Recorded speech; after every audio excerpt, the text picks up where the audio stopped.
Hey everybody, Shaun Keating here. I want to welcome you to this week's episode of the Dental Up Podcast, brought to you by Keating Dental Arts in beautiful Irvine, California. This week we'll be featuring a practicing dentist who has been operating Southeast dental centers in the Alaska wilderness.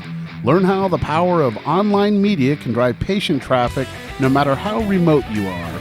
We're amongst a passionate dentist who's practicing dentistry and running a business on an island off the coast of Alaska.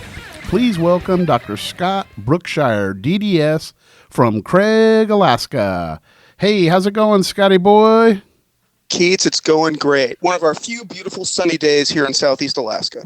Well, that's awesome, dude. So tell me about your location and your practice, man. You're on this island, and it's called Craig, Alaska. Is that the name of the little island, yeah. Craig Island, or no? The city we're in is Craig.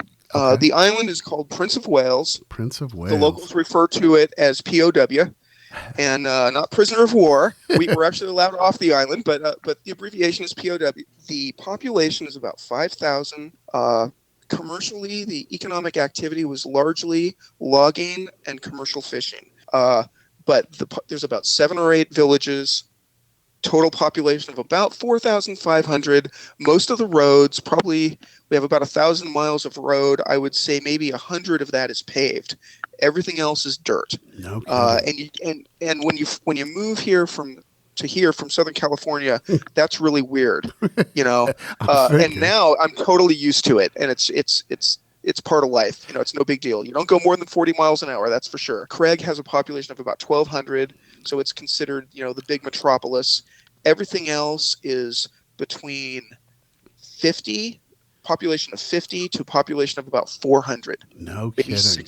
So tell me, how was your experience starting your practice there? Was it tough? Tell me a little bit about that. Well, there's a story. So in 93, I'm just finishing up my 4th year of dental school at Loma University.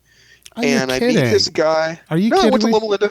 So I'm just graduating and really had no plan. I figured I was going to work for somebody for a while, and then at some point get out on my own. And I knew I wanted to leave California and go somewhat rural. I wasn't thinking Alaska. I was thinking Arizona, Oregon, Montana. And this guy in ortho school, I was working at the front desk of the dormitory. He comes up and he's asking for somebody, and I realized who he was. And I said, "Hey, I'm just graduating from dental school. How do I go about finding a job?" Well, it turned out that he was in the process of trying to sell his practice that was up in Alaska. And so he starts talking to me about it. And I find out later that the reason it's for sale and the reason he was in ortho school is because he was in the process of getting indicted by the government for Medicaid fraud. So he's in his office, he's drilling away, and all of a sudden 12 uniformed troopers come in with a search warrant. They start tearing through his stuff and interviewing his staff and whatnot. And he apparently knew that things were going to go bad for him. So before anything became public, he had applied for ortho school, got in, and that's how he and I met. So he, of course, didn't say any of this. I found it out on my own.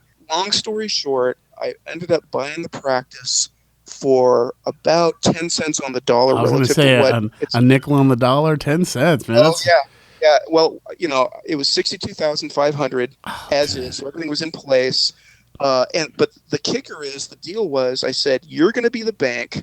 I'm going to make monthly payments to you, and if I'm not happy, if it turns out the local people want to tar and feather me because they think I'm associated with him, then all I have to do is give him 90 days notice, and the payments I had made would be seen as rent, and I could walk away."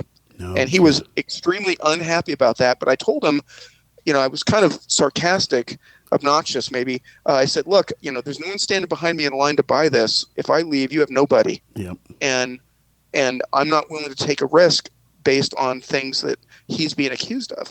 So we signed the paperwork. He handed me the keys, and I bought a 1968 beat up F-150 and put a camper shell on it, threw some boxes of dental books and some old clothes in it and a rifle, and headed north to the ferry in Bellingham, Washington, and then got on the ferry and slept on the deck of the ferry to get to Ketchikan, and then came on to Prince of Wales. I had about $200 cash in my pocket and about $800 left on my credit card and the keys to the office. And I walked in there, and it still smelled like a dental office, and everything was dusty.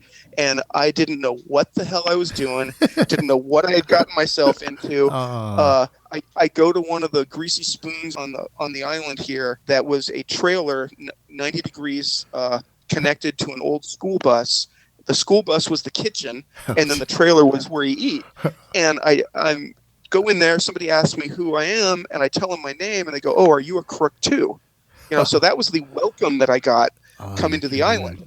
And after about 6 months, people, started knowing me for me and not the fact that I was following this guy that, whether he deserved it or not, didn't have the best reputation.